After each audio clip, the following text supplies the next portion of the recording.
And yet we're here for the 4 o'clock Path to Enlightenment class. Looking at this session, we'll be looking at how to generate delight in our practice, the perfection of joyous effort. So we'll start off with the prayers, Path to Enlightenment prayers, and praise to Shakyamuni and Refuge Bodhicitta and so on. So they're on page 19, starting off. Champa Chandandi Tijin Jepa Tachampa Yantapa Sope Sanje Ripa Dan Satsu Tampa Java Chepa Jatan Jampa Cheba Dewe Talo Jova Nana Mepa Lada Ninaji Tampa Sanje Chandandi Kajawa Satya Tupala Jatsalo Chada Jatsu Chibo. Teacher, Bhagawan, Tathagata, Arhat, perfectly pure and complete Buddha, all-knowing, having poise, Sugata, apprehender of the world, navigator of beings to be subdued, incomparable, teacher of gods and humans, to the Buddha, the Bhagawan, the glorious conqueror Shakyamuni, we prostrate, make offerings and go for refuge. Sanghajo Danso Ti Janamba Chacha Badu Bani Chatsu Chi Ati Jitsu Ti Pizana Tala Pendi Sanji Tapajo. To the Buddha, Dharma, and Sangha, I go for refuge until becoming enlightened. Through the merit of my generosity and so on, may I achieve Buddhahood to benefit all beings. To the Buddha, Dharma, and Sangha, I go for refuge until becoming enlightened. Through the merit of my generosity and so on, may I achieve Buddhahood to benefit all beings.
This ground, anointed with perfume and strewn with flowers, Mount Meru, the 4 continents, adorned with sun and moon, imagined as a Buddha land and offered thus, may all beings enjoy such pure lands. I prostrate my 3 doors with a mind of respect and offer all actually arranged and mentally emanated offerings. I reveal all the downfalls and negativities that I have ever collected and rejoice in the virtues of individuals and superiors. Please remain perfectly abiding until samsara is no longer seen. I request you to turn the vast and profound wheels of Dharma. I dedicate the virtues of myself and others to the great enlightenment. Body born from 1,000,000 magnificent excellent virtues, speech fulfilling the hopes of infinite beings, a mind that sees all objects of knowledge precisely, I bow my head to the chief among the Shakyas, supreme sons of the incomparable teacher, carrying the load of all the conqueror's deeds, by their emanations appearing in countless realms. I prostrate to Maitreya and Manjushri. The mother of conquerors is difficult to fathom. The precise thought is in commentaries written by Jambavita's ornaments, Nagarjuna and Asanga. I prostrate at the feet of those most renowned in the three realms. From these two great chariots come the excellent lineages of the paths of profound view and vast deeds, their essential points gathered thoroughly and without fault. Prostration to the lamp holding this treasury instruction, giving explanation through compassion, by seeing precisely and completely the essential points of all paths of Sutra and Tantra, holder of the conqueror's entire holy Dharma, prostrations to the glorious Losandrapa. I, seen all the infinite teachings, supreme way of crossing for those entering the journey to liberation, moved by compassion to deeds skilled in method, prostrations to the spiritual masters who make everything clear. In the great treasury of excellence, the kind master is the basis of all qualities, and proper reliance is the root of the path. By seeing this excellence and through much striving, bestow blessings to be devoted with great respect. This gentle support of freedom, obtained this one time, is most difficult to achieve. Knowing its great value gives rise to a mind seizing its essence constantly day and night. Bestow blessings to generate this continuum unceasingly. It is like a bubbling water, this constantly moving body and life. Thus remember the swift collapse of death. Beyond death, like body and shadow, white and black karmic results follow after. By gaining firm certainty in this, the mass of faults, subtle and very subtle, are abandoned, and the accomplishment of all virtuous collections completed. Bestow blessings to ever attain conscientiousness. The qualities of samsara are unfit to be trusted, the door to all suffering. Do not be content with these enjoyments. By knowing its defects, bestow blessings to develop a great aspiration for the bliss of liberation. By that pure thought, great conscientiousness is drawn forth, and mindfulness and awareness of individual liberation, the root of the teachings. Bestow blessings to make this the essential practice. Just as I myself have fallen into samsara's ocean, all living beings as mother are also like that. By seeing the responsibility for the liberation of beings, bestow blessings to be trained in supreme bodhicitta. However, by merely generating the mind, if not acquainted with the three aspects of ethics, enlightenment will not be attained. By seeing this excellence, bestow blessings to train with strong effort in the vows of the conqueror's sons. Pacifying distraction toward perverse objects, by way of proper analysis of the perfect meaning, bestow blessings to swiftly and continuously generate the path related to the union of calm abiding and special insight. Thus becoming a vessel trained in the common paths, enter the Vajrayana, supreme evolution of all vehicles. Bestow blessings to engage the easy path itself, that sacred way of crossing for fortunate beings. The base of practice for the two aspects of attainment is when guarding the pure vows of commitment is found to be genuine and certain. Bestow blessings to protect them even at risk of life. Then by understanding properly the important points, which are the essence of the two stages of the Tantra classes, bestow blessings to practice according to these holy teachings, with continuous effort in the supreme four-session yoga. Like that, may the spiritual friend revealing the gentle path and the friends of proper practice stand firm, bestow blessings to quickly pacify the masses of outer and inner hindrances. In all rebirths may I never be parted from perfect gurus and the enjoyment of the glorious Dharma.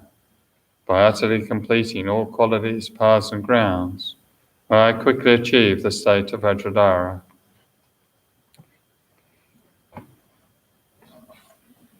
So we start off with some meditation. And I thought we might meditate on those methods we went through last week, on the methods for voluntarily enduring suffering or transforming a difficult situation into the path to enlightenment.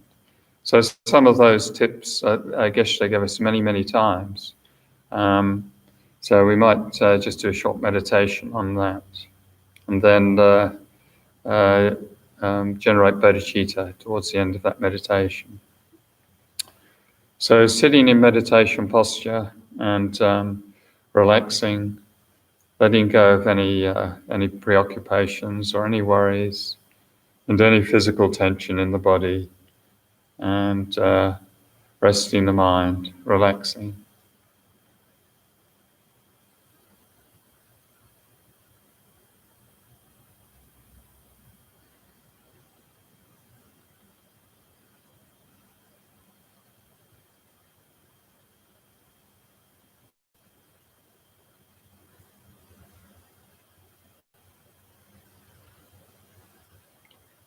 And then bringing to mind, if you have a current suffering experience that you're going through, then you can use that for this meditation.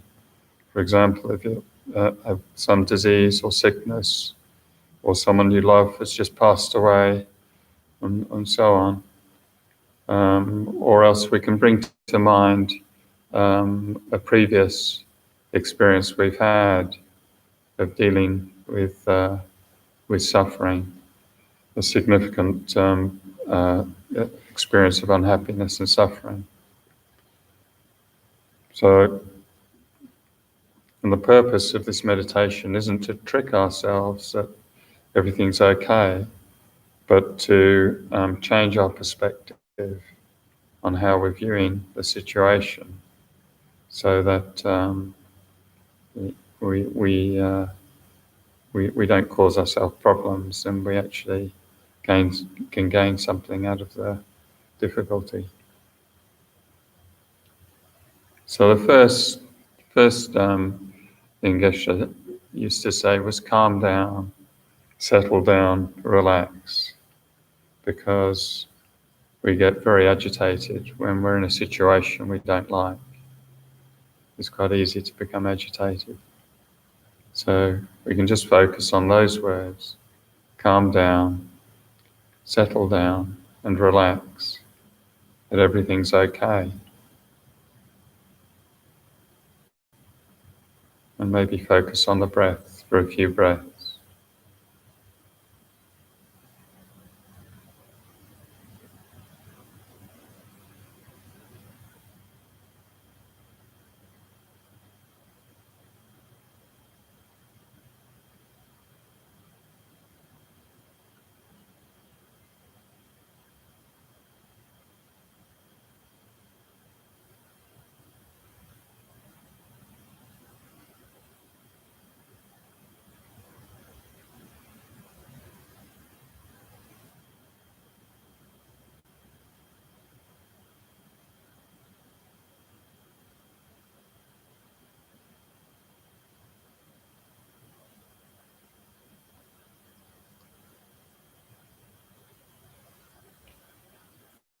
And our mind has calmed down, is less agitated. We can focus for a couple of minutes on the thought: I didn't wish for this suffering, this sickness, or this loss of someone I love, or job loss, or whatever's distressed us. We can acknowledge, I didn't wish for this experience, but through the force of conditions, it naturally arose. Therefore, I can patiently accept it.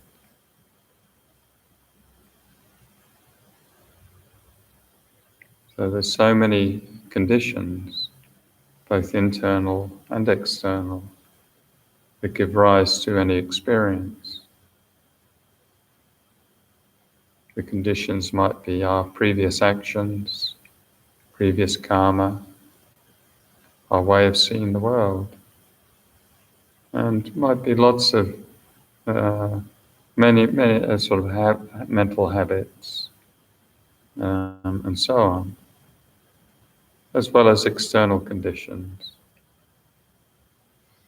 things out in the world, other people's actions, other people's lives. So we can accept this situation arose from a multitude of different conditions.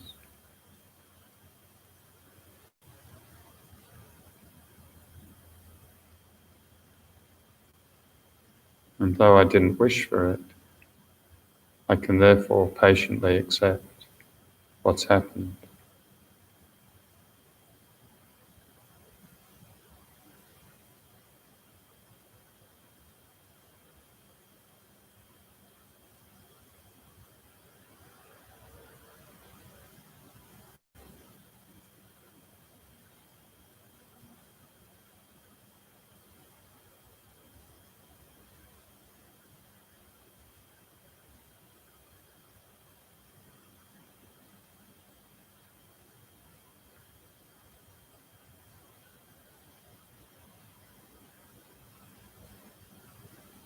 And now we can meditate that it's not only me experiencing this suffering.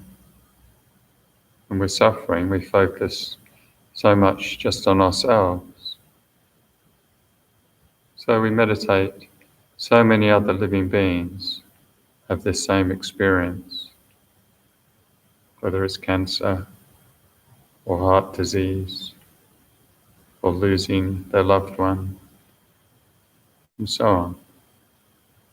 It's not only me, so many others.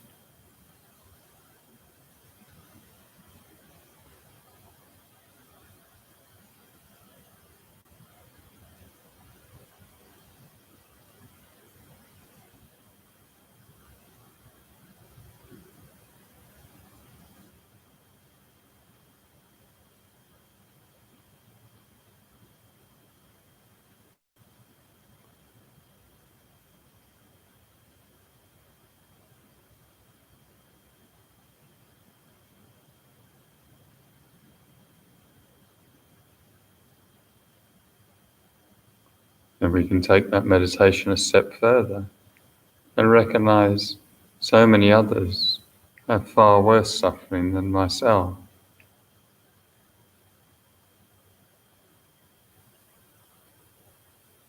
I might have lost someone I love, but people experience war where their whole family or community or society is destroyed, or experience famine. I might have lost my job, but so many people are completely destitute. So therefore, I can patiently accept my lesser suffering.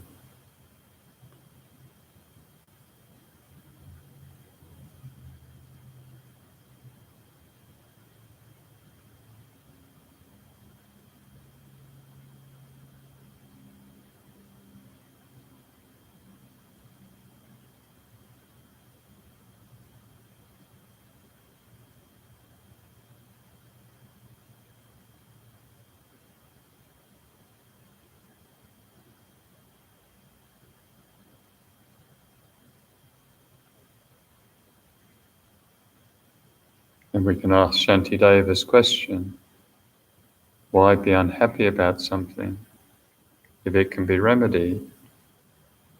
And what is the use in being unhappy if it can't be remedied?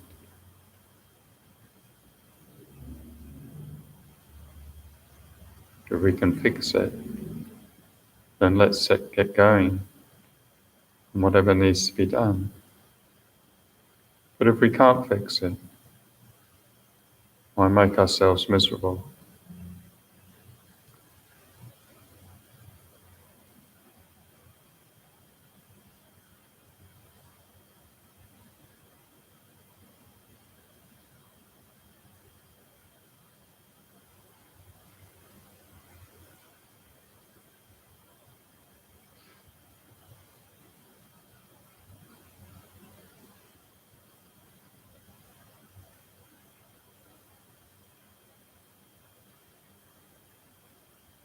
then we can focus on impermanence.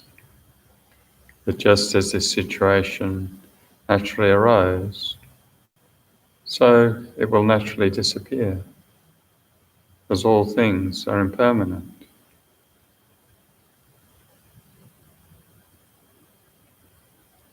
So this opposes the fear that it will go on forever.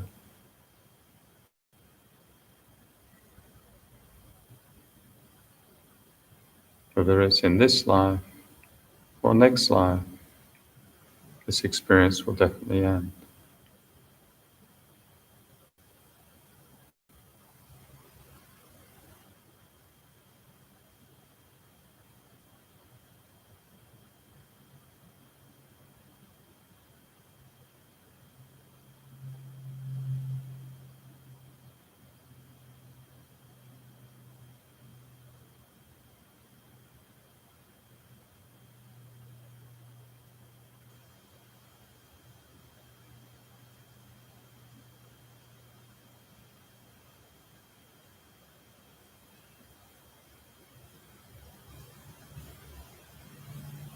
Then we can reflect that arrogance is dispelled through suffering experiences. So therefore it's good that it's reduced my ego, reduced my arrogance or pride. It's brought me down to ground, down to earth.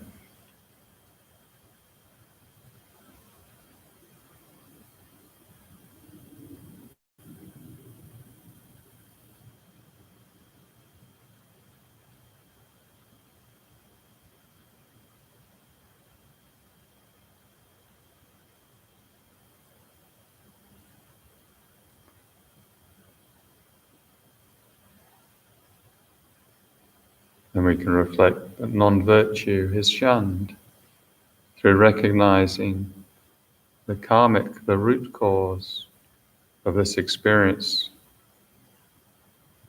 is within previous actions, previous karma. So we determine not to create negative karma, not to harm others.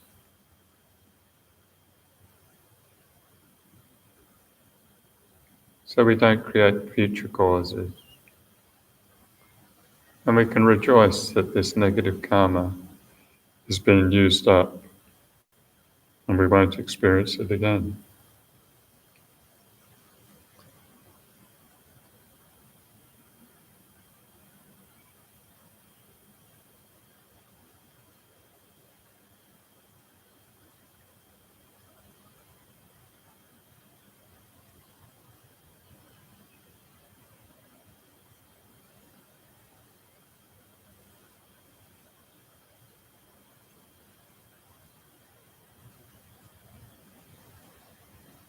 Then we can reflect that joy is found in virtue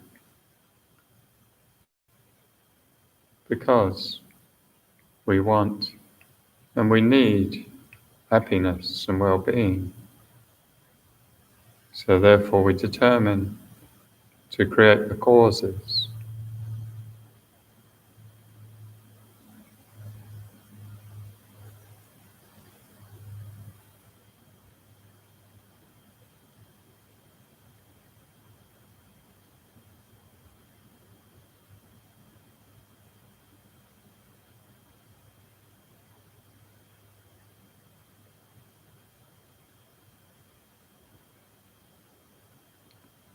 And the last meditation is recognizing the compassion through this suffering experience. And compassion arises for others in psychic existence. We have to experience suffering to have the wish to free others from suffering.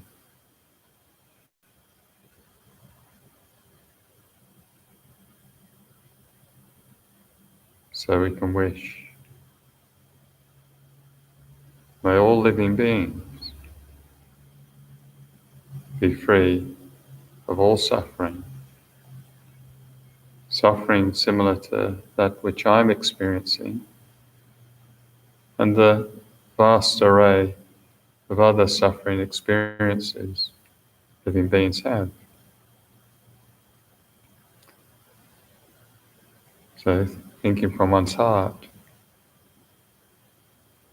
may all living beings without exception be free of suffering and all its causes. The extraordinary mind of great compassion.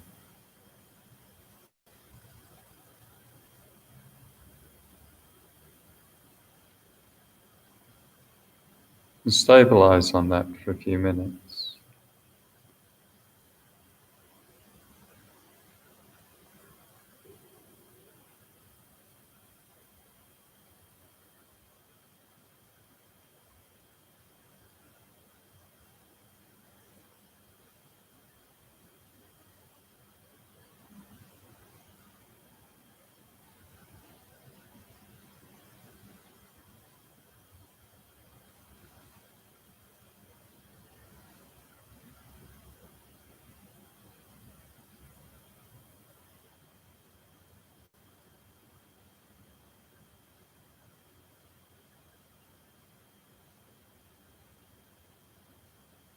And we transform that great compassion into the mind of enlightenment, bodhicitta, thinking, just wishing isn't enough. I must develop my mind, awaken my Tathagata essence, the pure nature of mind, my Buddha nature, and attain the state of enlightenment for the benefit of all living beings without exception.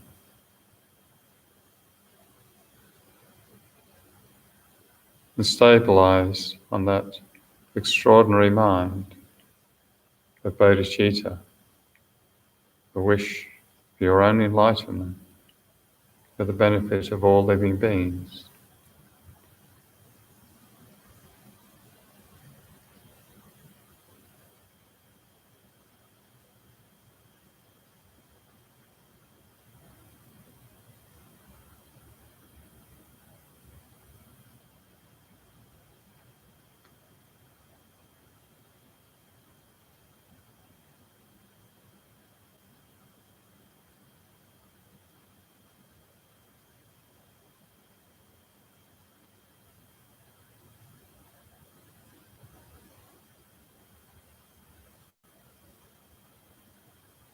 And we can finish the meditation. So as I mentioned last week, those methods are very useful if we really are in a depressed state or something bad's happened and we're worrying too much or we're angry or we can't accept it or we're depressed, then they're really marvelous practical methods that Geshe has passed down and Shantideva and so on, but down from the Buddha.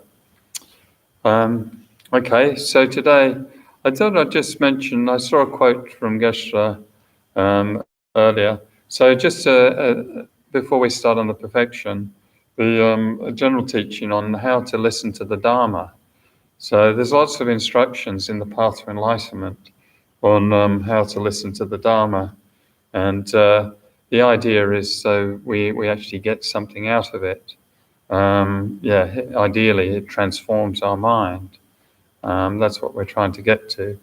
So in the Path to Enlightenment, there's quite a big section on it, and there's the instruction on not to be like the three pots, the upturned pot, the dirty pot, and the leaking pot. So not to listen like the upturned pot, so allow information to go in.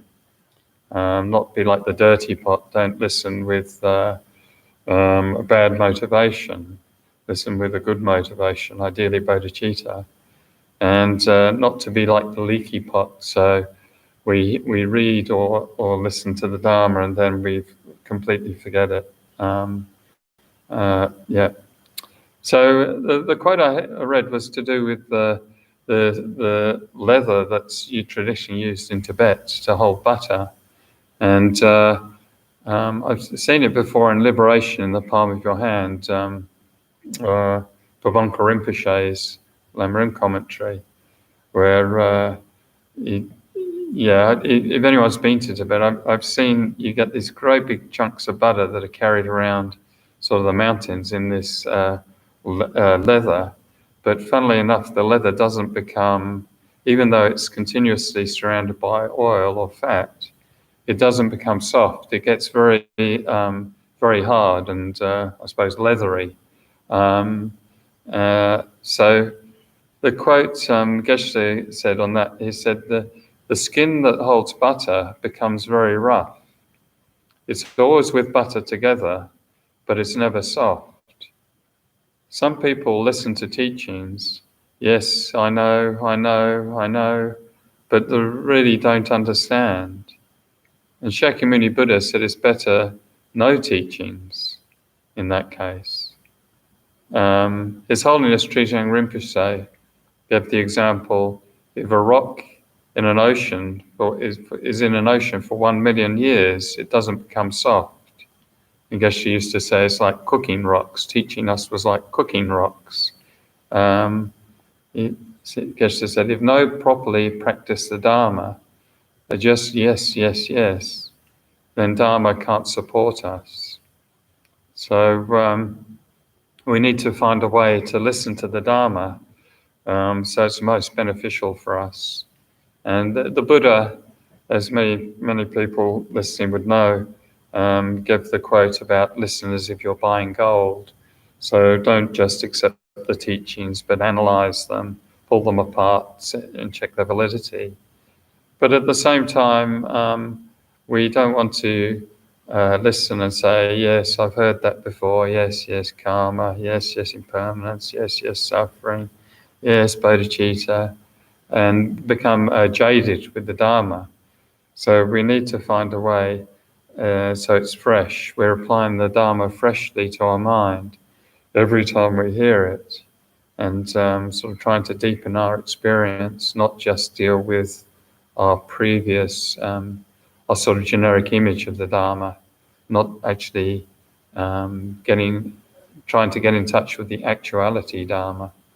So that's the challenge for us, to try and listen as if it's our first time hearing the Dharma, or trying to keep it fresh and inspiring, and actually connecting with us rather than just us cognizing some previously formed image we've got of the Dharma.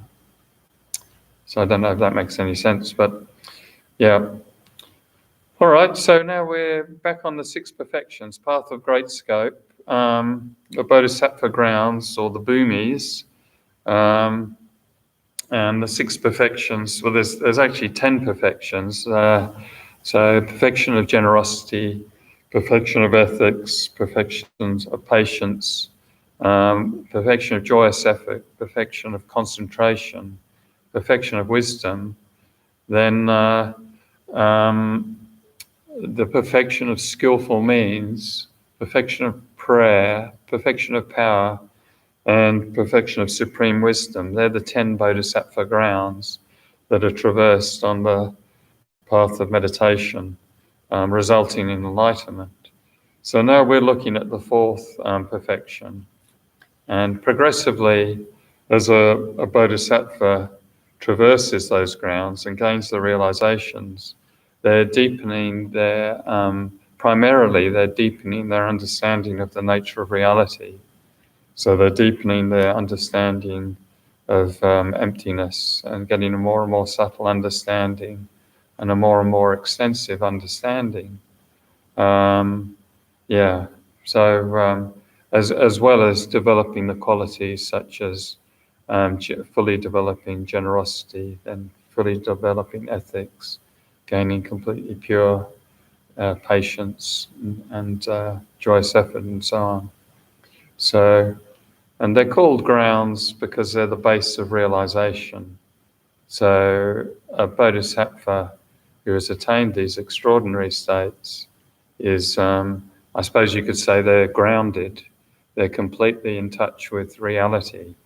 They're not pie in the sky. They're not airy-fairy. They've attained the ground, whatever ground it is. And that's the basis of further realization. So we can ask ourselves, why do we study the Dharma or listen to teachings or come to this temple? And generally everyone's, there's tons of different reasons people come. Someone might have a health issue, someone might be depressed, someone might just have curiosity about the teachings on the nature of reality and so on. Someone might like the cakes that we serve after class.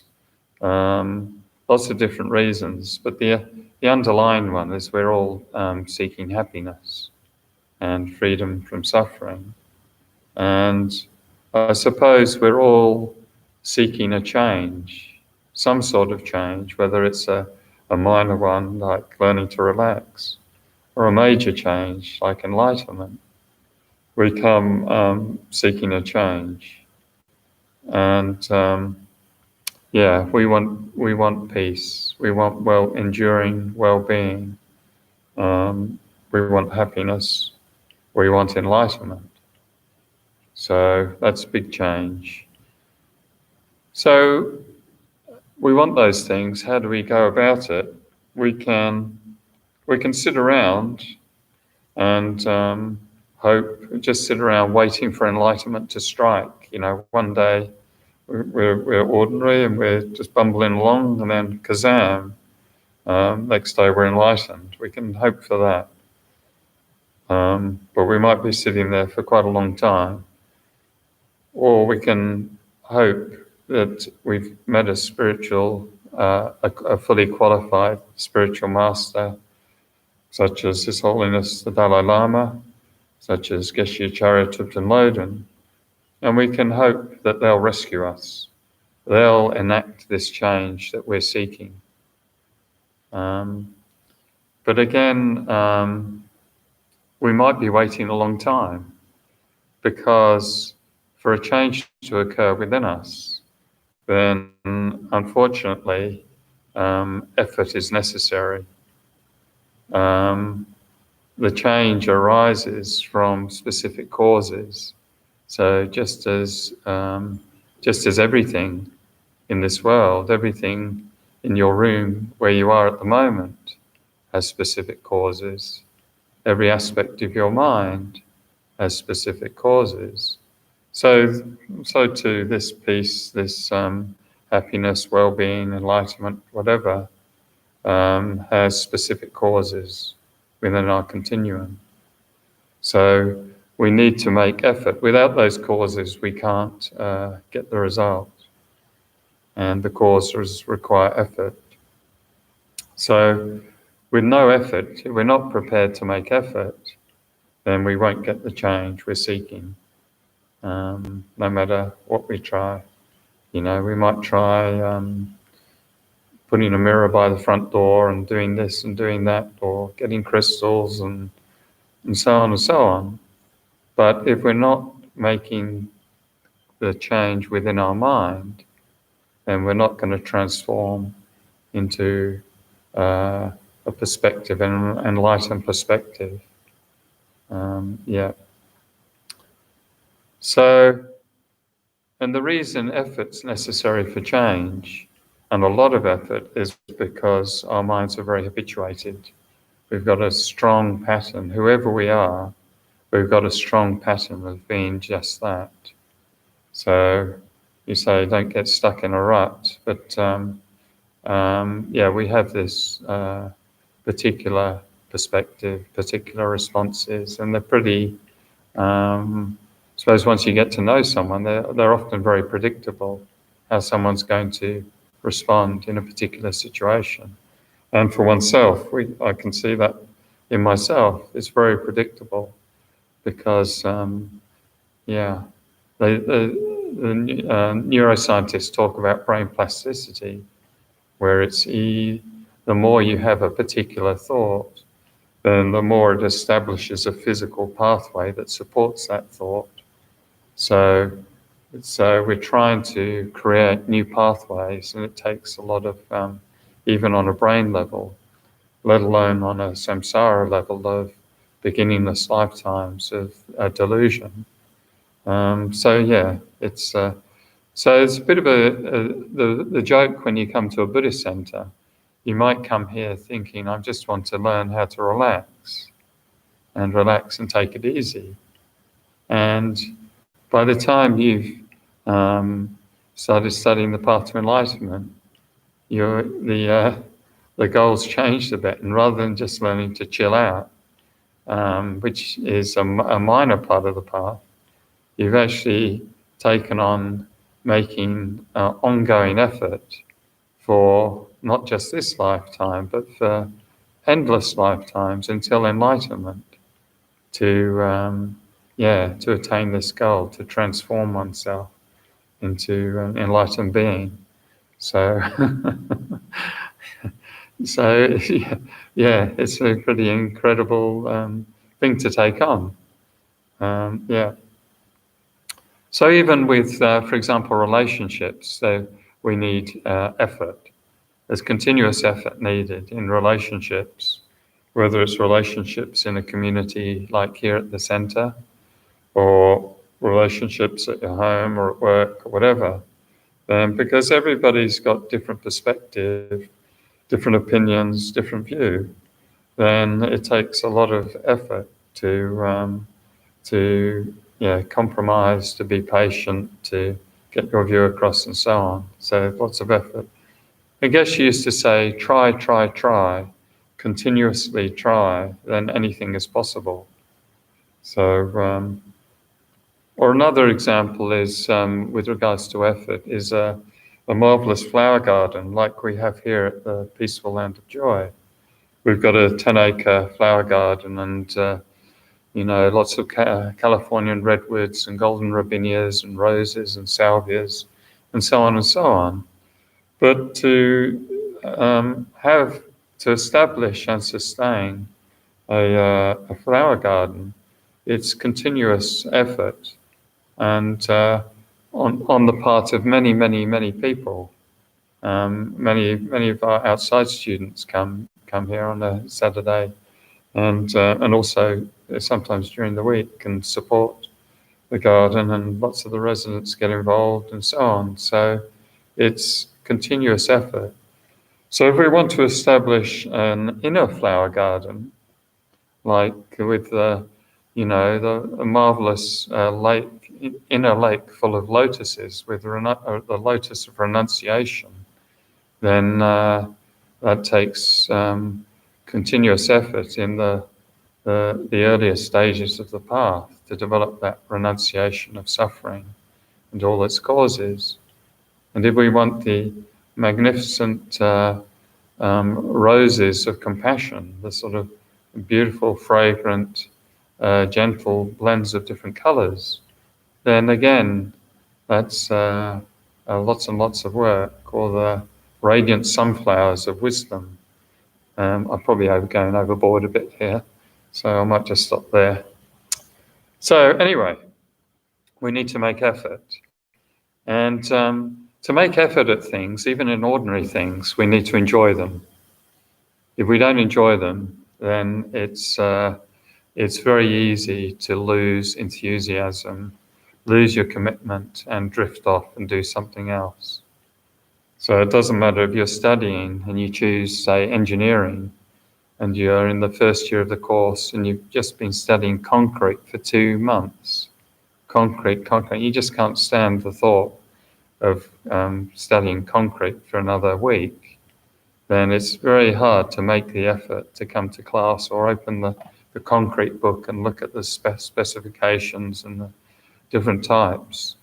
It's hard to sustain because you're not enjoying it.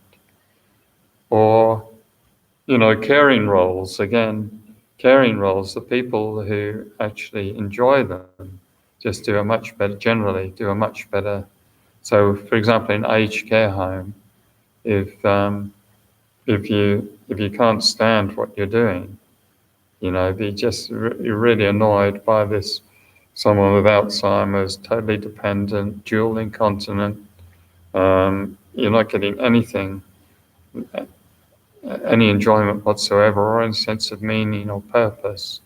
Then you won't be doing a very good job compared to someone who's got this, I suppose, sees the underlying meaning or has that compassion to look after such a vulnerable person. So, yeah. Or parents with their kids,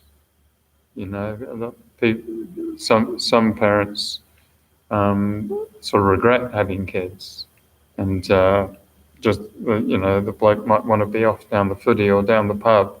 It's a bit of a drag, but other parents might, completely committed. Doesn't matter. Middle of the night, exhausted, someone screaming out to come and change their nappy. Then through again have that sense of meaning and compassion, and they do an enormously better job. So it's very useful, that sense of enjoyment. And that's the same with the Dharma. If we loathe the cushion, if we open a book and say, oh yeah, it's just the same, can't bear to read about suffering or compassion or emptiness, I'm not interested. Or if we're on retreat, quite a common experience is having to sit there with your own mind, session after session after session. Then if you're having a tough time, then it can be challenging.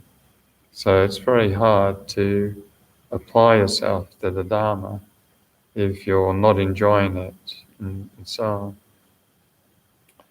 So we need to enjoy the Dharma, and we need to be enthusiastic, because otherwise there's no way we can sustain our practice even in this life, let alone all the way to enlightenment. And part of Dharma practice is supporting others, helping others. So again, we need to find a way of enjoying that, getting some joy in that relationship. So Dharma practice says, if we're doing it properly, it should naturally lead to joy, lead to enjoyment, well-being, peacefulness, and so on, if we're properly engaging the Dharma. And we do see that a lot on retreats as well. Like at breakfast time, there's tons of laughter, or often in retreats, in the breaks, there's this really light and, after a few days, light and sort of happy atmosphere in the place. So, and also we see it here with some of the groups. Like there's some of the gardening groups that come here. They seem to have a very light, joyful. They enjoy supporting the peaceful land of joy and so on. So I'd like to give a quote from Mahatma Gandhi with regards to joy and practice. He said, "All other pleasures and possessions pale into nothingness before service which is rendered in a spirit of joy. The best way to find yourself is to lose yourself in the service of others." So,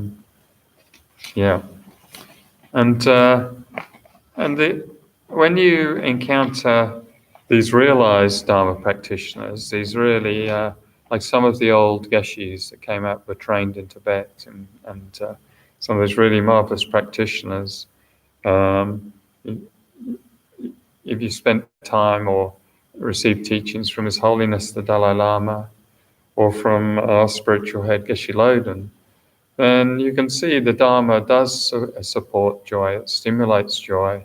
It's always there, just bubbling, like a sort of, like a natural spring bubbling out of a mountain. There's always this underlying well-being and happiness with these pure Dharma practitioners.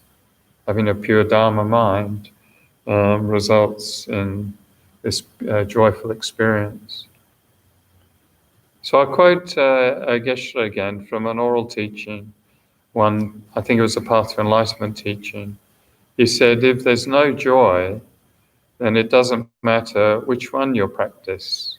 It's not Dharma. Any practice of Dharma, prostration, compassion, wisdom, or offering, then joy is necessary. So, yeah.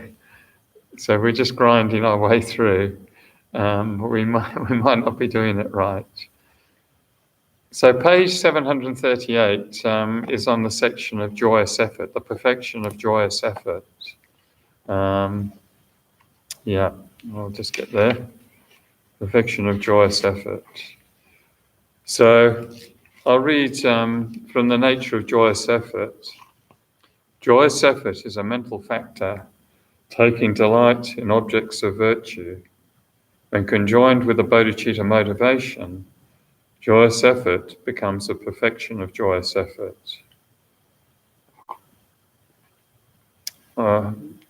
Joyous effort is the energy and enthusiasm that enables you to practice Dharma continuously, to help other beings continuously, and not to fall away from such a practice.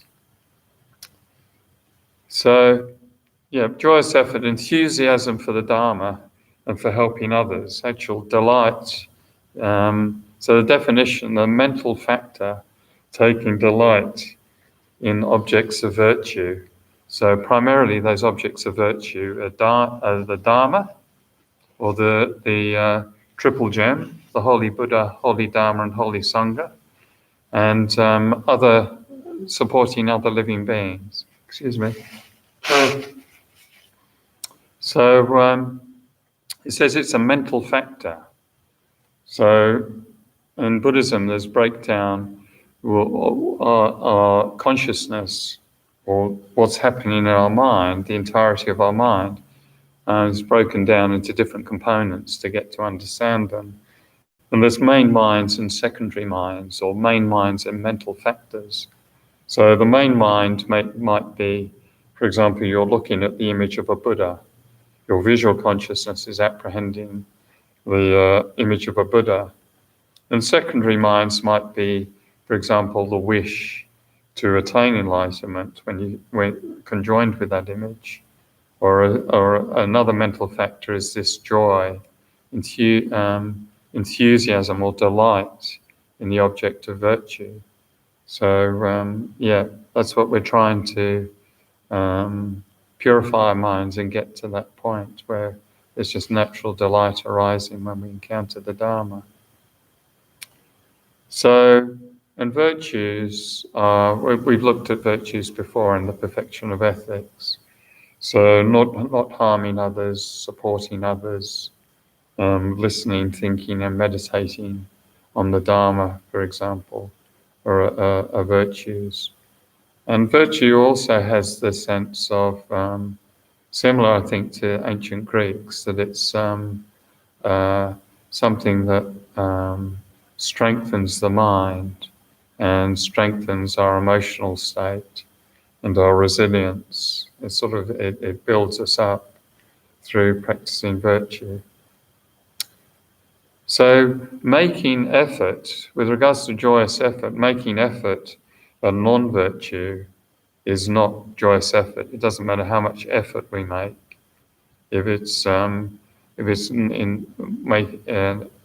poorly motivated and so on, then it's not joyous effort. And effort is also one of the signs of our Buddha potential awakening. So Conqueror Maitreya, in Ornament for the Mahayana Sutras, he gives the 4 signs of our Buddha nature is awakening, which is enormously amazing thing. And I think it's compassion, belief, patience, and perseverance in pure virtuous activities, the signs of the potential awakening. So perseverance in pure virtuous activities, that's this joyous effort. It's a sign your Buddha nature is awakening. And the advantages of joyous effort are that whether it's worldly things or spiritual things, then we can accomplish anything. Anything's within reach if we do have this natural, spontaneous enthusiasm and delight for what we're doing. And with regards to the Dharma, it's not founded in a superficial thing. It's founded in reality as the most beneficial thing. So it should just carry on, carry on. I'll quote Lama Tsongkhapa on the advantages of joyous effort in his great treatise on the stages of the path, in the 3-volume English translation by Joshua Cutler and Guy Newland. So he gives some of the advantages of joyous effort, and one he quotes the exhortation to wholehearted resolve sutra. Always rely upon noble, joyous perseverance, which clears away all suffering and darkness, which is the basis of freedom from miserable realms, and which is praised by all the Buddhas. And then he quotes Konkrah Maitreya in the Ornament for Mahayana. Joyous perseverance is supreme among virtues. Based on it, you subsequently attain the rest. So, just having brilliant wisdom is insufficient to traverse the path. We need this sort of inner strength and energy and delight and enthusiasm. That's this joyous effort or enthusiastic perseverance. That's what allows us to gain realization. And in the Path to Enlightenment, Geshe quotes various great practitioners, and they all seem to go through enormous hardship and enormous perseverance when they're getting very little from it. And that's what gets them through that state into a more realized state. So I think Geshe quotes a Sangha here. I think I mentioned a Sangha story that he wanted to realize the perfection of wisdom, to realize the nature of reality. And he thought the best way to do that would be to get the help of Konkrah Maitreya Buddha, the Buddha of loving kindness. And he engaged in a 12-year retreat. So he didn't think it was going to take 12 years. But for the first 3 years, extreme hardship in the cave. And then eventually, not one good dream, not one good sign, got up disgusted and headed out. And I think he saw how water had worn away a rock and made it smooth. And he thought, well, if water can do that, then surely I can persist and make my mind smooth so I can perceive Maitreya. And he went back for another 3 years, very poor food, extremely tough conditions, no good dreams, not a sign, no realizations, nothing.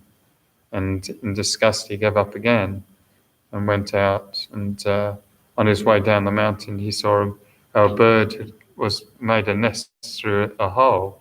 And over the hundreds and hundreds of years, birds' wings had smoothed the rock down. And so he thought, well, if a bird's feather can do that, then I must be able to persist for the sake of enlightenment. So back for another 3, again, absolutely, just got the old sore bum, sore knees, and no realization, no good sign, no omens, nothing. So I headed off again, and on the way down the mountain saw someone whose job was to take chunks of iron and file them to make needles. And he thought, if this person can do that, make such effort just to make a needle to earn a few rupees, then I must be able to persist for enlightenment, for the sake of enlightenment for all. So I went back for another 3 years. Some at this point would say he's a slow learner. And again, had persevered, no realizations. And it was, he gave up, he said, that's it, 12 years, I'm done. And packed up all this stuff, headed off down the mountain. And then he encountered a very sick dog. And through, the dog was injured and had sores with pus, and it was fly blown, so maggots were eating its flesh. And it purified his mind so much to this stage. He felt enormous compassion for the suffering of the dog, but he thought, how can I remove the maggots and without damaging them? Because he recognized they too were sentient beings and very, very fragile. So I think he took, sliced a bit of flesh from his own body and then used his tongue to take the maggots out of this festering wound of the dog and to put them on his own flesh. And so they'd be safe and the dog would get better. And at that point, the dog transformed into Maitreya Buddha. And Maitreya explained that he'd been with him in the cave for the entire 12 years, but through his obscurations, he couldn't perceive them. But it was only through his perseverance that he managed to purify his mind and could then go to the Pure Lands of Maitreya and receive some extraordinary teachings, particularly the teachings on Buddha nature. So the perfection of joyous effort is when this joy or delight in the Dharma, delight in virtue, is conjoined with bodhicitta. And there's a quote here from Chandrakirti from his Engaging in the Middle Way, which says, all qualities follow from effort, cause of the two collections of merit and wisdom. The ground where effort flames is the fourth, the radiant. So, so a bodhisattva with joyous effort, Geshe explains, is working continuously for others and for enlightenment. So maybe just try and imagine for a moment what your life would be like if you had this tireless, sort of irrepressible energy for the Dharma and for the well-being of others. Just try imagining that it would be extraordinarily meaningful. And certainly those of us who live with Geshe, there was just this sense of sort of an unending Dharma energy and an unstoppable direction to develop the Dharma, to benefit others. And it started off from when he was very young, and determination throughout, to achieve the highest sort of qualifications as a Larampa Geshe and so on.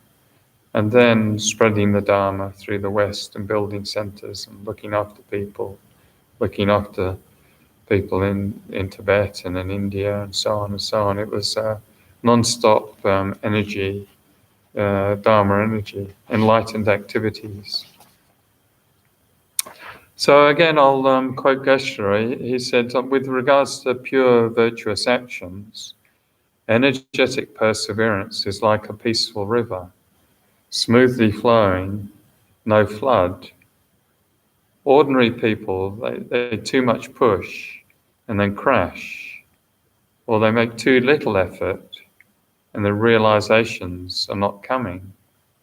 Smoothly, continuously, making temple, making books, everything possible, no mixture with negative. So again, we can try and imagine our own Dharma practice if it was free from being mixed with delusion and negativity. then how powerful it would be. So the path to enlightenment then talks about how the third ground bodhisattva, their power of concentration and their wisdom, knowing the nature of reality, is far greater than the first two grounds, the bodhisattva from the perfection of generosity and perfection of ethics. And the third ground bodhisattva develops a special pliancy. I think that means pliancy of both body and mind, which totally eliminates laziness.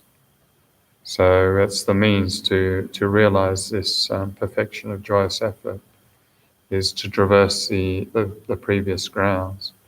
And the fourth ground is called the radiant, because the light of that bodhisattva's wisdom surpasses the third ground bodhisattva. They've become, I suppose, radiance. Illuminated normally refers to enlightenment, but they've certainly become a very special being at that point.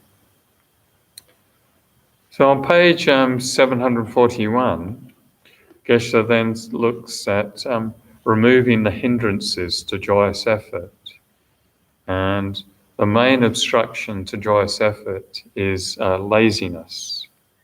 So, if anyone's ever told you don't be a lazy swine, then they were on the ball. We've all got this obstruction of laziness to prevent our joyous effort. And the definition of laziness is a mental factor that identifies, that knows a Dharma object, knows the Dharma is the cause of happiness, but doesn't want to engage in that practice, or does it, or wants to, but it's very weak. The aspiration to practice Dharma is very weak. So it's lazy because we actually know what the causes of well-being are, what the causes of enlightenment are, but we don't get going on it. So we've got an internal resistance. We're sort of stuck in the porridge of our own world that prevents us really getting going.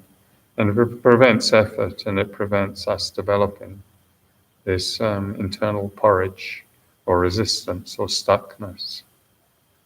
And laziness is a cause, according to the path to enlightenment, of our virtues declining and us not generating new virtues.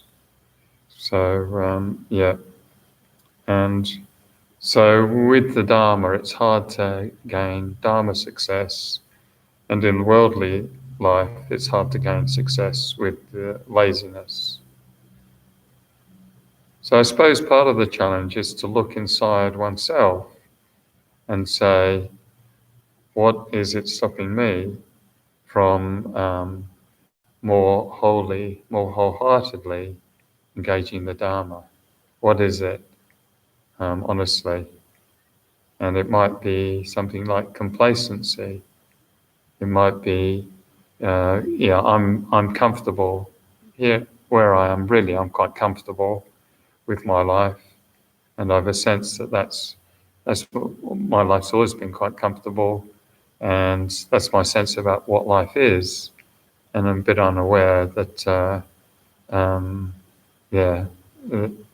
that it can change dramatically. So it might be complacency, that things will just continue and everything's okay. It might be the fear of sacrifice. It might be the fear of, what do I have to give up? If I really were serious about engaging in the Bodhisattva path and training in the path to enlightenment, what do I have to give up, Do I have to give up watching Days of Our Lives? Do I have to give up, do I have to start giving up my money or give more time to others when I just want to be watching TV? So it might be a sort of fear of what we have to give up. Or it might be lack of faith, that we haven't really study deeply the path to enlightenment, and there's various aspects of it we're not that convinced about. It hasn't made a big impact on our minds. So we might be lacking faith, so that might lead to laziness. Could be lots of things. Anyway, it's sort of worth us investigating, because it's what stops us having joyous effort, and it's what stops us getting realizations. So then the path to enlightenment, it lists the 3 types of laziness. So the 3 types of laziness are the laziness of procrastination, the laziness of attraction to meaningless activity, and the laziness of inadequacy. So laziness of procrastination, that's a secret oral Aussie lineage of gonna, coulda, woulda. I'm going to practice the Dharma, but not right now, you know. So we might, when we're young, we might think, I'm quite interested in the Dharma, but I'm young now and I'm going to have lots and lots of fun. That's what I'm going to do. I'm not interested in all this stuff about suffering and so on. What I'm interested in is fun. So I'll practice later in life. And then when we're a student, we think, well, we're too busy. We're too busy with our studies. You know, I might be doing a degree. I might even extend it. It's essential I do my degree on, medieval Lithuanian folk customs, and I'm going to extend that and do a PhD on that subject. And that'll probably take me about 10 years, but that's what I'm going to focus on. Then the Dharma is interesting, but I'll give it a go after I've studied the Lithuanian folk customs in medieval period. Then when we're in our 20s, we want to develop our career. I was thinking, I'll practice Dharma, but I've got to get my job going, get my career going. And so I'll put it off to a bit later in life. And then middle age, we want to pay off the mortgage, and we've got kids. So obviously no time to practice Dharma now. I'm just running ragged, trying to look after the kids and keep get a meal on the table and keep a roof over everyone's head. So I'll practice the Dharma later on. Then retirement, we think, I'd like to go and do some retreats and things, but first of all, I've got to join the caravan of grey nomads going around Australia, and I've got to get the 4-wheel drive and the caravan. And, I need to go and view at least 3,000 pristine beaches. Maybe you do that, then maybe another couple of years, just keep on keeping on. I'll practice the Dharma. I'll get stuck into the Dharma after that. Then we get to old age, and maybe our health's gone and our energy's gone, and we're just battling we're always at doctor's appointments, and we're always trying to, keep going. And so we can easily get to the deathbed with this laziness of procrastination. We might never really put in any serious time with our Dharma practice. And we've had this extraordinary path to enlightenment revealed to us. We've had a birth of leisure and fortune. And so we didn't manage to transform our mind with the Dharma. So the antidotes in this section to this procrastination, the first one is impermanence. So recognizing that the time of our own death is uncertain. We don't know when that's going to be. We don't know if we're going to have a tomorrow or a next week or a next month. And at the time of death, we're not going to be taking all this worldly stuff with us. What we can take is our wisdom, our compassion, our merits, and so on. So recognizing that if you're looking back at your life now, most of us is probably more than half gone. And it can seem like a bit of a short dream. And if I look back, how much time did I really get to grips with the Dharma? How much of that time of, say, the last 30 years or 50 years or 60 years, how much of that 60 years did I really engage the Dharma wholeheartedly?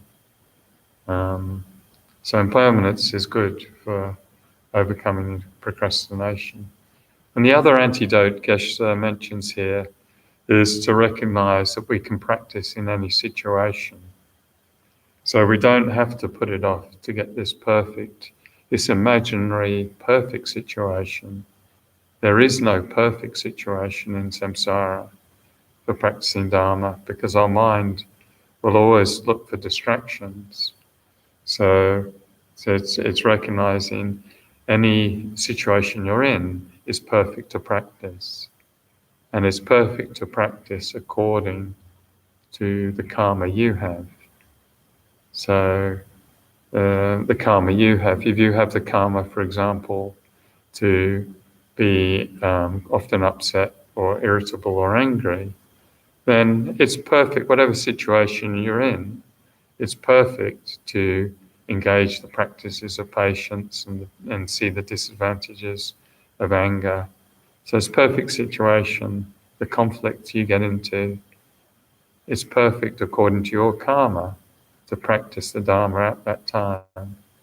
Same if your tendency to worry too much or tendency to be depressed. And if you're engaging the Dharma, you're applying it to the world that you've just created with your worry or depression, or whatever our karma is generating, then now's the perfect time. And whatever circumstance is the perfect circumstance, whether it's just we might not have much time, but we can, walking down the street, we can just have the thought, may this person coming towards me, may they be free of suffering. That's a wonderful Dharma practice in a busy circumstance, and it doesn't take long. So yeah. We can put the phone away and practice Dharma. And also Geshe recognizes, Geshe also suggests at this point that we can establish a regular meditation and a regular practice of mindfulness during the day. So in that way, we won't look back in 20 years' time and say, well, what did I actually do Dharma-wise with this last 20 years? We can actually feel we haven't just headed off towards death, but we've actually got a substantial Dharma energy about us and a practice. So I'll probably wind it up there. So next, I think we've now got a 2-week holiday. But anyway, we'll finish off with the prayers and then we'll look into that. So when we come back after the winter break, it's we're looking at the laziness, how to overcome 2 other types of laziness, and more about this wonderful delight in the Dharma, joyous effort. So finish off with the prayers, the final prayer of the graduated path on page 31, composed by the unequaled second Buddha, Tsongkhapa. By the 2 collections vast as space, amassed with effort for a long time, may I become a chief of conquerors, a guide for all beings whose mind's eye is blinded by ignorance. Also in all lives will not yet come to that, may Manjushri favour me with his compassion, finding the supreme path, complete with all stages of the teachings. May I please the conquerors by practicing well, by my precise understanding of the essential points of the path, with skillful means drawn along by strong compassion, and by dispelling the mental darkness of beings. May I uphold the conqueror's teaching for a long time, where the supreme precious teaching has not spread, also where it has spread but become degenerate, with a mind deeply moved by great compassion, May I make clear this treasure of benefit and bliss, the stages of the path excellently established by the marvelous deeds of the conquerors and their sons. Give glory to the minds of those aspiring for liberation. May the conquerors' deeds be long preserved. May all humans and non-humans who remove the obstructions and establish conditions favorable to cultivating the excellent path never be parted for all of their lifetimes from the purest of paths which the Buddhas have praised. When someone makes effort to practice properly the 10 points of conduct of the Supreme Vehicle, may he always be assisted by the mighty protectors, and may oceans of good fortune spread out reaching all. Then we do the special dedication on page 34. Ditagi pinanta divaya Tisante shitan chiti Sipahamana madrupada Nandahatan chosin peduruna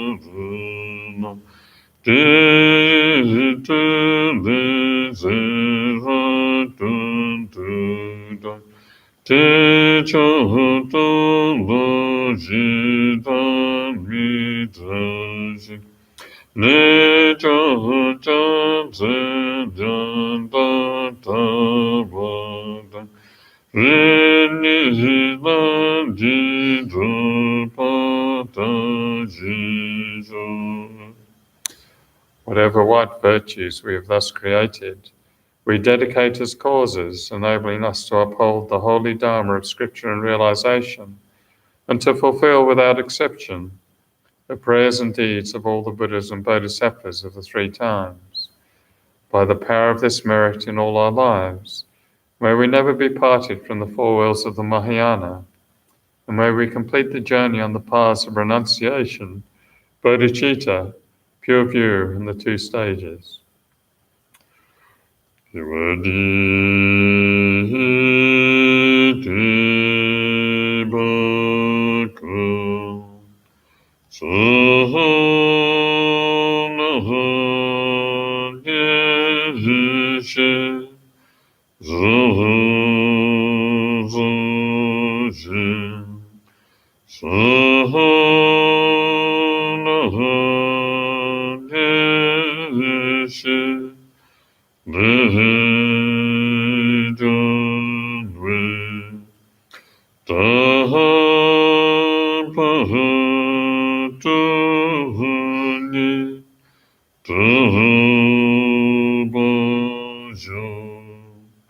By this virtue, may all beings complete the collections of wisdom and merit, and attain the two holy bodies arisen from wisdom and merit.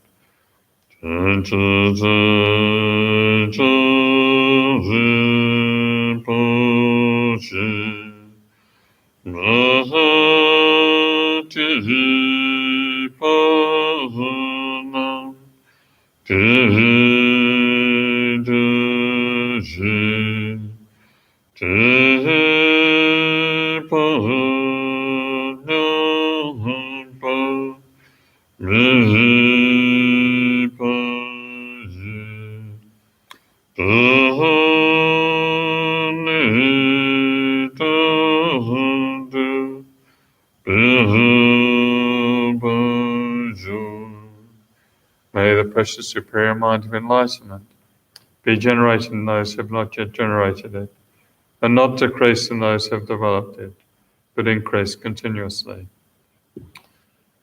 So thanks, everyone. I think we've got 2 weeks break now. Does it say there?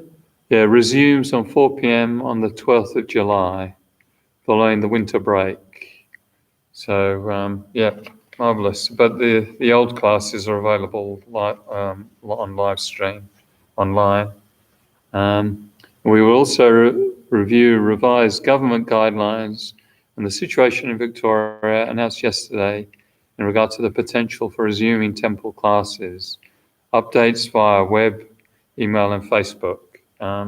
Yeah, so fingers crossed the situation improves, and we can have people back. But yeah, we've still got a small group coming on for gardening. So yeah, if you want to come and shovel some mulch, get in touch with the centre. And it's the shortest day of the year today, so it's looking brighter from here on in. So thanks everyone. Cheers.